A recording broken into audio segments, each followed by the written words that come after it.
नमस्कार विद्यार्थी मित्रांनो, स्वागत आहे तुमचं चालू घडामोडीवाला या YouTube चॅनलमध्ये. मित्रांनो, पोलीस भरती, सरळ सेवा, MPSC तसेच इतर सर्व स्पर्धा परीक्षांसाठी उपयुक्त असणाऱ्या चालू घडामोडी तुम्हाला मिळणार आहे PDF स्वरूपात अगदी मोफत आणि काही दिवसानंतर क्यूज स्वरूपात सुद्धा. तर या गोष्टींचा लाभ घेण्यासाठी आपल्या टेलिग्राम चॅनलला जॉईन करा, ज्याची लिंक डिस्क्रिप्शन मध्ये दिलेली आहे. सोबतच आपल्या Instagram अकाउंटला सुद्धा तुम्हाला रील स्वरूपात ही PDF मिळत जाईल. तर त्यासाठी आपल्या Instagram अकाउंटलाही फॉलो करून घ्या. आपण दररोज सकाळी 6 वाजता चालू घडामोडीचे व्हिडिओ घेत असतो. तर सुरुवात करूया आजच्या व्हिडिओला. आज दिनांक 26 मार्च 2026. तर आपला आजचा पहिला प्रश्न आहे, कोणत्या भारतीय स्क्वॅश खेळाडूने सलग दुसरे JSW इंडियन ओपन विजेतेपद जिंकले? आणि या प्रश्नाचं उत्तर आहे ऑप्शन सी, अनाहत सिंह. बघा, भारतीय स्क्वॅश खेळाडू अनाहत सिंहने इंडिया ओपन स्क्वॅश जिंकलेले आहे. यासोबतच तिने सलग दुसरे JSW इंडियन ओपन विजेतेपद आपल्या नावावर केलेले आहे. तर 18 वर्षीय अनाहतने इजिप्तच्या वर्ल्ड नंबर 29 हाना मोहताजचा पराभव केला. कोणाचा पराभव केला? हाना मोहताज. कोणत्या देशाची आहे ती? इजिप्तची आहे. दरम्यान तिने महिला एकेरीचे विजेतेपद पटकावले आहे. ठीक आहे, तर ही गोष्ट लक्षात ठेवायची. पुढचा प्रश्न बघा, प्रश्न क्रमांक 2, भारतामध्ये नवीन इन्कम टॅक्स ऍक्ट 2025 कधीपासून लागू होणार आहे? आणि या प्रश्नाचं उत्तर आहे ऑप्शन डी, 1 एप्रिल 2026. खूप महत्वाचा प्रश्न आहे चालू घडामोडीचा. बघा, 1 एप्रिल पासून नवीन इन्कम टॅक्स ऍक्ट 2025 लागू होईल, जो 1961 च्या जुन्या कायद्याची जागा घेईल. आणि हा नवीन कायदा सोपी भाषा, कमी गुंतागुंत, सुधारित डिजिटल प्रणालीद्वारे लहान करदात्यांसाठी कर प्रक्रिया अधिक सुलभ करेल. ठीक आहे.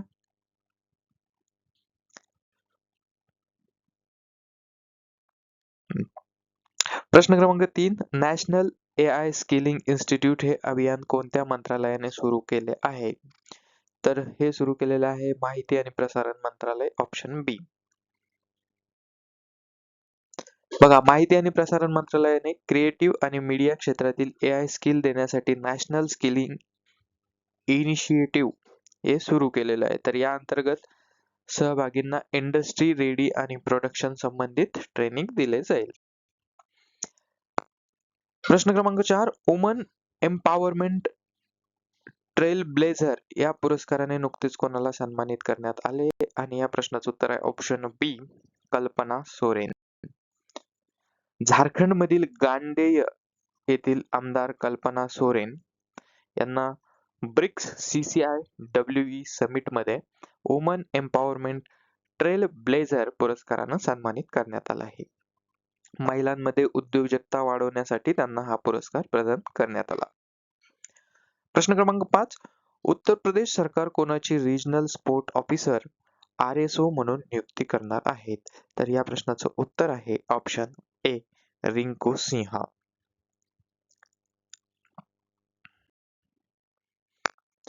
प्रश्न क्रमांक 6, उत्तर प्रदेश सरकार कोणत्या 2 क्रीडापटूंना DSP पद देणार आहे? Deputy superintendent of police. ठीक आहे, तर या प्रश्नाचं उत्तर आहे राजकुमार पाल आणि प्रवीण कुमार, ऑप्शन बी.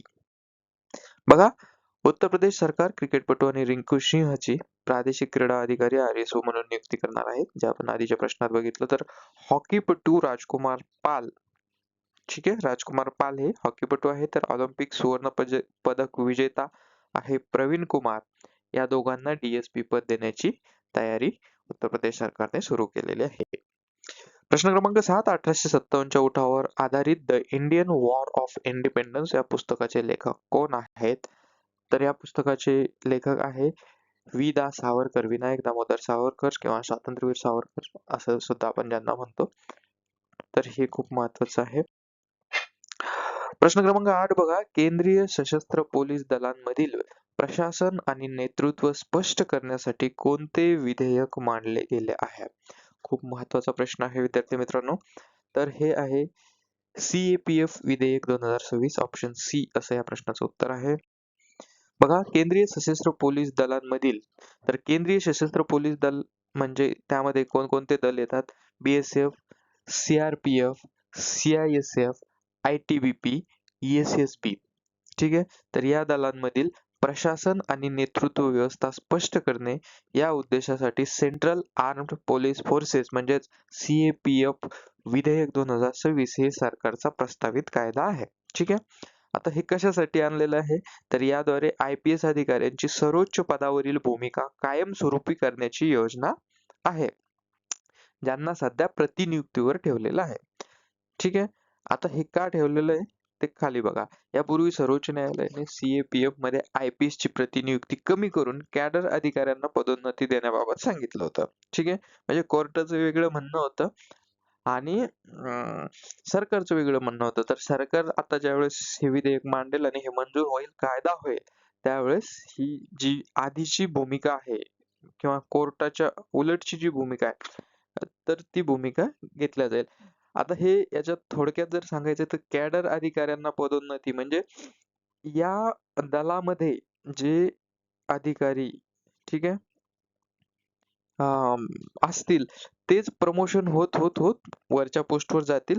मात्र सरकारचं म्हणणं आहे की IPS अधिकाऱ्यांना आपण थेट त्या ठिकाणी नियुक्ती दिली पाहिजे. तर या संदर्भातलं ते विधेयक आहे. पुढचा प्रश्न बघा. प्रश्न क्रमांक 9. भारताच्या पहिल्या LGBTQ खासदार कोण बनल्या? LGBTQ काय आहे हे आपण पुढे बघूया. पहिल्यांदा हे लक्षात घ्या. किंवा असाही प्रश्न येऊ शकतो, ट्रान्सजेंडर खासदार कोण बनल्या? तर ह्या आहे मेनका गोरुस्वामी. ठीक आहे. ऑप्शन बी. ठीक आहे. तर LGBTQ हा शब्द आपण याच्यामुळे वापरलेला आहे की ट्रान्सजेंडर फक्त आपण त्यांना म्हणू शकत नाही. बघूया LGBTQ म्हणजे काय आहे? तर L म्हणजे लेस्बियन. लेस्बियन कुणाला म्हटलं जातं, तर जी स्त्री, ज्यांना स्त्रियांकडे आकर्षण असतं, म्हणजे एक स्त्री दुसऱ्या स्त्रीकडे आकर्षित होते. गे असतात, हे एक्झॅक्ट स्त्रियांच्या लेस्बियनच्या विरुद्ध आहे. पुरुष पुरुषांकडे आकर्षण असतं, कधी कधी सर्वांसाठी वापरतात. तर बायसेक्शुअल, ज्यांना पुरुष आणि स्त्री दोघांकडे आकर्षण असतं. टी म्हणजे ट्रान्सजेंडर, ज्यांची जेंडर आयडेंटिटी जन्मता दिलेल्या लिंगापेक्षा वेगळी असते. आणि क्युअर किंवा काय क्वेश्चनिंग किंवा क्वेश्चनिंग, स्वतःची ओळख शोधत असलेले किंवा पारंपरिक चौकटीत न बसणारे लोक. तर या व्यक्तिमत्वांना LGBTQ असं म्हणतात. ठीक आहे. तर मेनका गुरुस्वामी या भारताच्या पहिल्या LGBTQ खुल्या खासदार झालेल्या आहेत. ठीक आहे. तर यांच्याबद्दलचं आपण बघूया माहिती. नाव मेनका गुरुस्वामी, भारताच्या पहिल्या LGBTQ खासदार.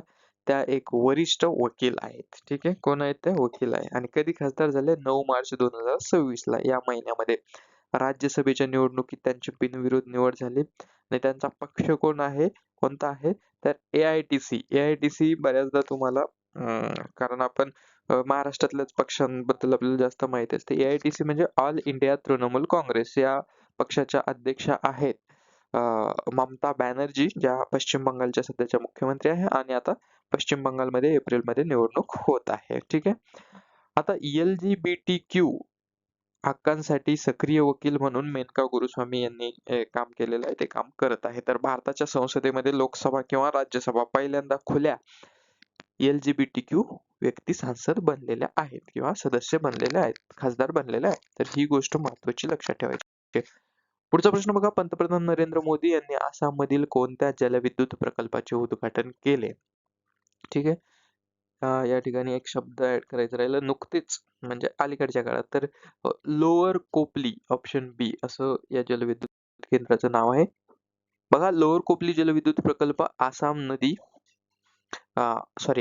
या राज्यामध्ये कोपली नदीवर आहे. ठीक आहे.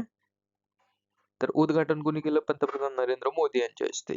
या जलविद्युत प्रकल्पाची क्षमता किती आहे? 120 मेगावॅट. खर्च किती आहे? 2300 कोटी. कोपली नदी मेघालयातून उगम पावते, आसाममध्ये येते आणि ब्रह्मपुत्रा नदीला मिळते. ठीक आहे. तर ही जी एकूण लांबी 256 किलोमीटर आहे. तर ब्रह्मपुत्राची सर्वात मोठी दक्षिण वाहिनी उपनदी आहे. कोणती? कोपली. तर हे लक्षात ठेवायचं. पुढचा प्रश्न बघा. प्रश्न क्रमांक 11. स्टॅच्यू ऑफ सॅक्रिफाईस हा 58 फूट उंच कांस्य पुतळा कोणत्या नेत्याचा आहे? आता हे खूप इंटरेस्टिंग आहे. तर हा आहे ऑप्शन बी, पोट्टी श्रीरामुलू. ठीक आहे. हे तेलुगू भाषेतलं नाव आहे. खूप मोठे नेते बघा, statue of sacrifice potty Shri Ramulu, ठीक आहे, यांचा पुतळा बांधलेला आहे आंध्र प्रदेशमध्ये अमरावती या ठिकाणी, ठीक आहे.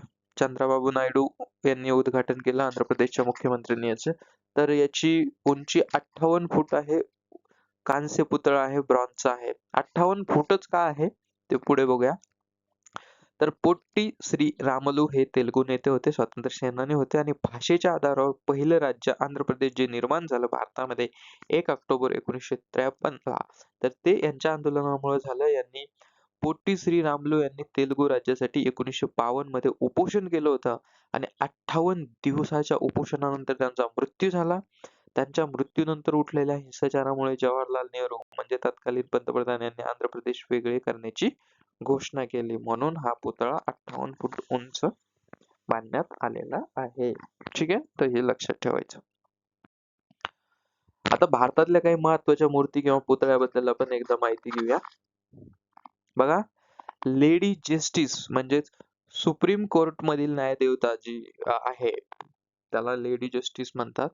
ठीक आहे, आणि अलीकडच्या काळात म्हणजे एक दीड वर्षापूर्वी त्या न्यायदेवतेच्या पुतळ्यावरची डोळ्याच्या वरची पट्टी काढण्यात आलेली आहे. ठीक आहे. स्टॅच्यू ऑफ युनिटी गुजरातमध्ये आहे, सरदार पटेल यांचा पुतळा आहे. स्टॅच्यू ऑफ वननेस मध्य प्रदेशमध्ये आहे, आदि शंकराचार्य यांचा पुतळा आहे. स्टॅच्यू ऑफ इक्वॅलिटी तेलंगणामध्ये रामानुजाचार्य यांचा पुतळा आहे. तर स्टॅच्यू ऑफ बिलीफ शंकरदेव यांचा पुतळा आहे राजस्थानमध्ये. स्टॅच्यू ऑफ नॉलेज लातूरमध्ये डॉक्टर बाबासाहेब आंबेडकरांचा पुतळा आहे. स्टॅच्यू ऑफ प्रॉस्पेरिटी कर्नाटकमध्ये केम्पेगौडा यांचा पुतळा आहे. तर स्टॅच्यू ऑफ डिग्निटी मर्यादा मूर्ती अयोध्यामध्ये युपी मध्ये स्वामी रामानुजाचार्य यांची मूर्ती आहे. स्टॅच्यू ऑफ पीस म्हणजे शांतता राजस्थानमध्ये जैनाचार्य श्री विजय वल्लभ सुरीश्वरजी महाराज यांचा पुतळा आहे. तर statue of social justice doctor Babasaheb Ambedkar यांचा विजयवाडा आंध्र प्रदेश या ठिकाणी पुतळा आहे. Statue of union America Hanuman मूर्ती आहे. ठीक आहे, तर या स्लाइडचा स्क्रीनशॉट वाटल्यास घेऊन ठेवा, ही खूप महत्वाची स्लाइड आहे. पुढचा प्रश्न बघूया. बघा, प्रश्न क्रमांक 12, महाराष्ट्र राज्य मार्ग परिवहन महामंडळाच्या कोणत्या अत्याधुनिक स्मार्ट बस सेवेचे लोकार्पण करण्यात आले? आणि या प्रश्नाचं उत्तर आहे राजमाता जिजाऊ. ठीक आहे, तर या ठिकाणी सुद्धा नुकतेच हा शब्द मिसिंग आहे. ठीक आहे, हरकत नाही. तर कुणी केले? मुख्यमंत्री देवेंद्र फडणवीसांनी. कुठे केलं? मुंबई. हा, आता काय केलं ते पण विसरून जाऊ नका. तर महाराष्ट्र राज्य मार्ग परिवहन महामंडळाच्या अत्याधुनिक राजमाता जिजाऊ स्मार्ट बस सेवेचं लोकार्पण केलं. कधी केलं? 24 मार्च 2026 ला, परवाच्या दिवशी. ठीक आहे, चला. प्रश्न क्रमांक 13, राष्ट्रीय दंत आयोग NDC चे पहिले अध्यक्ष म्हणून कुणाची नियुक्ती करण्यात आलेली आहे? खूप महत्वाचा प्रश्न आहे. तर या ठिकाणी ऑप्शन प्रश्न क्रमांक 13चं उत्तर आहे डॉक्टर संजय तिवारी, ऑप्शन बी. ठीक आहे, पुढचा प्रश्न बघूया. प्रश्न क्रमांक 14. हा, तत्पूर्वी हे बघा, केंद्र सरकारने स्थापन केलेले राष्ट्रीय दंत आयोगाचे NDC चे पहिले अध्यक्ष आहे. हा, त्यामुळे हा खूप महत्वाचा मुद्दा आहे. डॉक्टर संजय तिवारी यांची नियुक्ती करण्यात आलेली आहे. प्रश्न क्रमांक 14 बघा, पश्चिम बंगाल सरकारने घरपोच आरोग्य सेवा देण्यासाठी कोणता उपक्रम सुरू केला आहे किंवा दारोदारी आरोग्य सेवा देण्यासाठी? तर द्वारे चिकित्सा असं या उपक्रमाचं नाव आहे, ऑप्शन सी असं या प्रश्नाचं उत्तर आहे. तर प्रश्न क्रमांक 15 आहे आपला, ऍग्रीव्हिजन कृषी युवा संसद 2026 ही परिषद कोणत्या राज्यात आयोजित करण्यात आली? आणि या प्रश्नाचं उत्तर आहे ऑप्शन बी, मणिपूर. तर मित्रांनो, हे होते आपले आजचे प्रश्न आणि आपण जे स्टॅच्यू ऑफ सॅक्रिफाईस बद्दल बोललो, तर हे पोट्टी श्री रामलू यांचा हा पुतळा आहे. ठीक आहे, आणि आपण ज्या धरणाबद्दल बोललो, लोअर कोपली हे धरण आहे. तर आजचा व्हिडिओ तुम्हाला कसा वाटला ते कमेंट मध्ये नक्कीच कळवा आणि आपल्या तीनही प्लॅटफॉर्म चालू घडामोडीवाल्याच्या YouTube, Instagram आणि Telegram याला जास्तीत जास्त फॉरवर्ड करा, शेअर करा, व्हिडिओ लाईक करा, सबस्क्राईब करा चॅनलला आणि आपल्या चालू घडामोडीचे व्हिडिओ दररोज बघत राहा, अभ्यास करत राहा. तुम्हाला खूप खूप शुभेच्छा.